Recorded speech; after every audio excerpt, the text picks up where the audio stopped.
Y vamos a seguir haciendo este análisis, Javier, ¿te parece? Me parece extraordinario porque es un tema candente, es un tema que toda la gente quiere saber qué Claro es que lo que va sí. a pasar. Y para eso tenemos un invitado también que muy especial sobre estos temas, el economista Carlos Hugo Barbería, quien tenemos al otro lado. ¿Cómo estás, Carlos Hugo? Un gusto tenerte con nosotros. ¿Cómo le va, Efraín? Un saludo para usted, para toda la audiencia. Claro que sí. Carlos Hugo,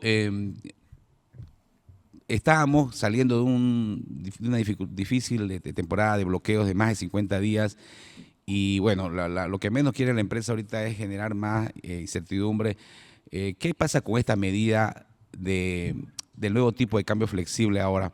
¿Genera mayor incertidumbre o ya esto se veía venir, como se dice, ¿no? Era de una vez una medida que debía aplicarse por parte del gobierno? ¿Cómo lo ves? Hay un tema que hay que entender de fondo y es que eh, el tipo de cambio es el resultado de.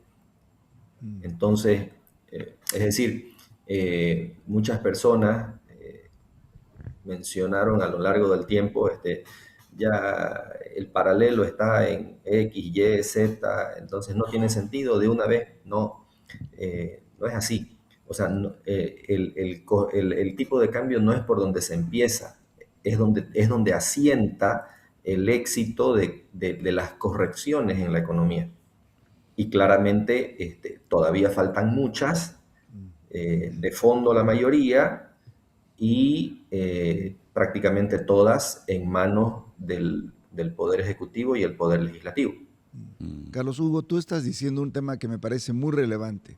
El tema del cambio de la tasa cambiaria por sí sola o en sí misma no tiene un impacto en la economía si no está alineada a una serie de medidas económicas. Y una de ellas, Carlos Hugo, es el déficit fiscal, el control fiscal, la reducción del déficit fiscal. Si no, vamos a entrar en un escenario muy complejo económicamente. ¿Es así, Carlos Hugo? ¿Debería estar acompañada esta medida de cambio, de nuevo cambio, a un control muy estricto del déficit fiscal? En realidad por ahí se debió haber empezado. Y no solamente por un tema de ordenamiento de las finanzas públicas, sino por un tema que es fundamental. Es la señal de confianza y empatía en la población. Porque no nos olvidemos de que la gente aceptó un elemento que era central y que prácticamente, recordemos, casi le cuesta al gobierno a Evo Morales la Navidad del 2010, que fue cuando justamente niveló los precios de los combustibles y 5 días después los revirtió, ¿no? Fue la primera vez que Eh, quemaron incluso muñecos de Evo Morales en la calle. El Alto se paró, estaba García Linera como presidente interino, Evo estaba de viaje exacto. y aprovecharon ese espacio para... pésima, el timing fue muy mal elegido, pero bueno, dale, Carlos Hugo. Sí, y es que ahí me voy. Aquí ocurrió exactamente lo mismo en otro escenario y la gente lo aceptó porque estaba consciente de que el producto más caro es el que no hay. Mm. Entonces, eh, claro, ya la población ha aceptado, ha asumido ese costo, adicionalmente el costo inflacionario, que es el impuesto más caro. Entonces, no se ve hasta ahora, por lo menos es la sensación que yo tengo, de que el gobierno acompañe con este tipo de ajustes, ¿no? Eh, hay un déficit que si bien fue heredado, pero se corrigió en un 30%, de más o menos de casi 13 a un poco más de 9, y esa corrección básicamente estuvo dada en buena medida por el ajuste de los combustibles. Es decir, Mm. pero el Estado, el gobierno, no se ve que haya hecho sacrificios en el sentido de decir, ok, por ejemplo, la división tal no tiene sentido, entonces 30 personas menos, y esto, y esto, y esto, y ordenar el Estado de tal suerte de que se reduzca este déficit fiscal por muchos componentes, por exceso de gasto público, llámese en supernumerarios, empresas deficitarias, porque al final de cuentas todo eso, ¿quién lo absorbe? Lo absorbe el Tesoro y lo paga con impuestos. Y al final de cuentas, eso recae sobre la población y sobre la población formal, además, que es la menor. Entonces, 13%. falta 13% y de los cuales de ese universo el 90% son empresas grandes. Entonces, falta mucho todavía. Y claro, a mí qué es lo que me preocupa. Porque además creo que coincidiremos en que esta medida era necesaria, sí, pero no así, peor después de 50 días de paro. Pero bueno, seguramente hay por detrás algunas negociaciones con los organismos internacionales que no las conocemos y es lógico que no se las conozcan porque están bajo acuerdos de confidencialidad la mayoría. Pero a mí, ¿qué es lo que me preocupa? Que parte de esta estrategia esté sustentada en una confianza de la población en que va a empezar a retornar sus dólares del colchón al sistema financiero y esto va a atenuar el nuevo tipo de cambio oficial. Y esa es una apuesta muy arriesgada porque me queda la duda si la población va a responder con esa confianza que se espera. Porque la otra forma es precisamente que lleguen dólares de la cooperación internacional, porque de otra forma sería vía exportaciones. Y ese es otro tema adicional. Exportaciones de hidrocarburos y minerales no es inmediato. ¿Qué es lo inmediato? Las exportaciones de los productos de commodity, que yo sigo preguntándome por qué no ha podido salir algo tan sencillo en un decreto que diga, que de hecho salió en el 5503, que fue abrogado posteriormente, en parte, donde simplemente se diga, se liberan los cupos de exportación y se exportan libremente los productos, si al final de cuentas trae divisa. Ahí Entonces, tenemos un problema, Carlos Hugo. El problema de fondo es que el gobierno ha firmado un acuerdo con la Central Obrera Boliviana donde precisamente ahí le dicen no me vas a tocar ninguna empresa pública, no me vas a cerrar ninguna empresa pública. Entonces le ha puesto un candado. No sé si Rodrigo Paz va a poder cerrar varias empresas deficitarias estatales porque es una necesidad urgente. Si tú haces el nuevo régimen cambiario y no haces el ajuste fiscal, vas a estar en serios problemas. Tienes que hacerlo, yo creo, Javier, Carlos Hugo. Hay un estudio que sacó una consultora que dice que para que tenga éxito esta medida del nuevo régimen cambiario, no solamente depende del tema de la confianza, ¿no?, que debe haber, obviamente, como decía Carlos Hugo, de las familias, del empresariado, sino también tiene que ver con tener una mayor disponibilidad de oferta de divisas, ¿no? Que las reservas internacionales también se estabilicen, una disciplina fiscal y en general una estabilidad macroeconómica. O sea, son 5 factores. Son 5 factores. Entonces, no dependamos solo de uno, ¿no? ¿Qué opinas al respecto, querido Carlos Hugo? Claro, ha sintetizado lo que estamos conversando en una especie de pimponeo en estos minutos. El tema es que viene primero, ¿no? Y lo que normalmente viene primero, ustedes revisen en el vecindario los que han tenido éxitos en programas de ajuste. El ajuste primero empieza por casa. Entonces, es una cuestión de disciplina fiscal, es una cuestión es que el tema es que cómo garantizamos, lógico, para que un precio se mantenga tiene que haber la suficiente oferta de productos. En este caso, entre comillas, mal llamado precio, pero al final de cuentas, para hablar en coloquial, el tipo de cambio se entiende coloquialmente como eso, como el precio del dólar en términos de boliviano. Entonces, tiene que haber dólares para que eso se mantenga. Y al final de cuentas, se está pasando esto a una cuestión de oferta y demanda que sería en un escenario adecuado lo que corresponde, pero no estamos en las condiciones de un escenario adecuado todavía, porque falta mucha tarea por hacer. Ahora, vamos un poquito, de repente, porque como dice el dicho, en los detalles está el demonio. De repente algunos elementos que no sé si están calculados como riesgo, o seguramente se ha dicho, no, eso es una cuestión de privados. ¿A qué me voy? Las implicancias de este nuevo tipo de cambio oficial. Y yo tengo mis dudas de que, como algunos colegas han manifestado y personas del gobierno, de que no vaya a incidir en la inflación, porque en teoría ya la economía está con un tipo de cambio paralelo que está inclusive hasta mayor que el de este nuevo oficial.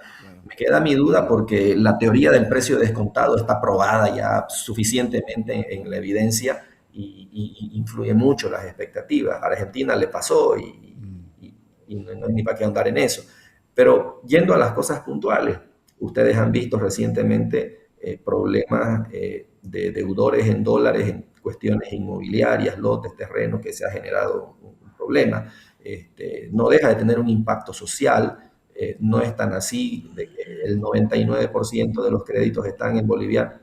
Sí, pero eso es como que estuviéramos, cuando yo escuché esas declaraciones, digo, a ver, entonces me está diciendo que, entre comillas, la bolivianización, entonces, caramba, que fue buena en este escenario. No, no es así. Entonces, además otras cosas, ¿no? No nos olvidemos de que todo lo que sea comercio exterior, importación en específico, las liquidaciones arancelarias estaban en base al tipo de cambio oficial y prácticamente somos una economía importadora, directamente para la reventa o indirectamente como insumos para los productos o servicios que se prestan en el territorio nacional. Entonces ahí va a haber un impacto y esta reducción arancelaria no va a mitigar en su totalidad. O sea, no es que uno con otro se compensa y no es así, porque es una cuestión de divergencia temporal, ¿no? Porque lo que ya importé hace una semana ya está en camino, entonces es diferente. Y además otra cosa, algo que es interesante y que no he escuchado algún pronunciamiento al respecto. No nos olvidemos que, entre otras cosas,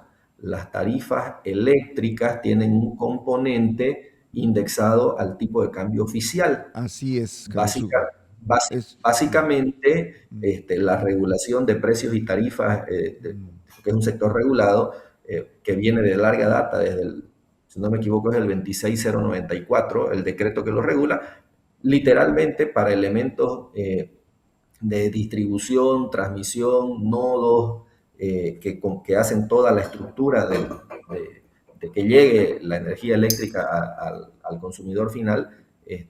Buena parte de ello está indexado al tipo de cambio oficial.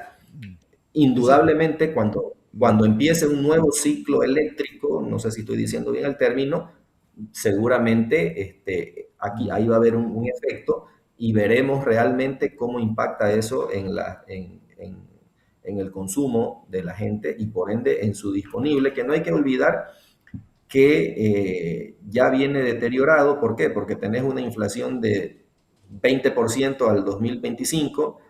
A eso sumémosle de que el ajuste de los combustibles y otra medida de ajuste en el precio de las energías eléctricas. Entonces, son impactos directos que en segundo momento también tienen un impacto en los precios, porque la energía eléctrica la usa todo el mundo, ¿no? el Entonces, ahí 75% habrá que ver.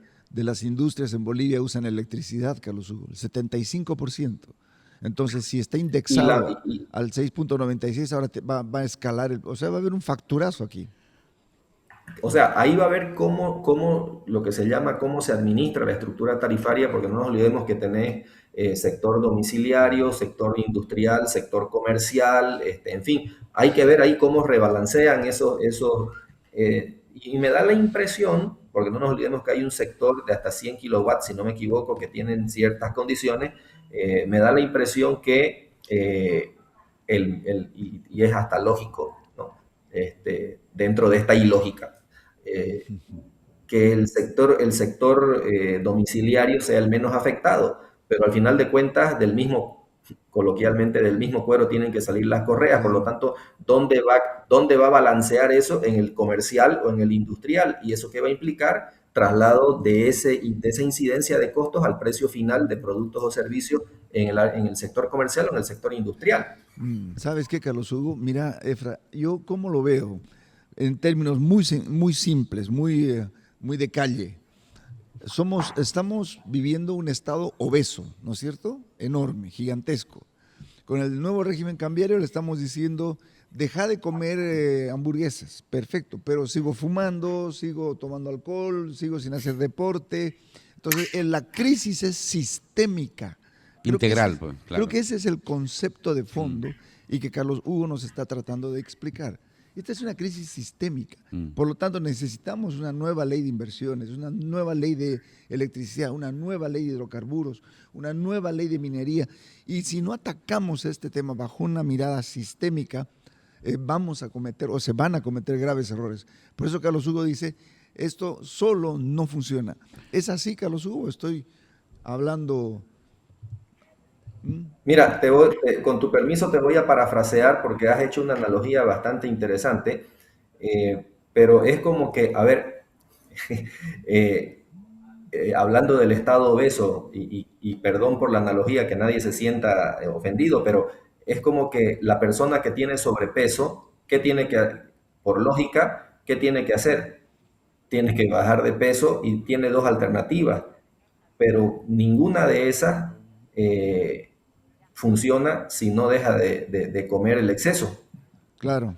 O sea, puede hacer gimnasio que le va a demorar más tiempo o puede irse a una cirugía bariátrica que va a ser algo más complejo, pero si no deja de comer de la forma que comía, desordenada, en exceso, o sea, al poco tiempo vuelve a lo mismo. Claro, entonces, aquí eso es lo que yo digo, porque al final de cuentas, ¿qué pasa?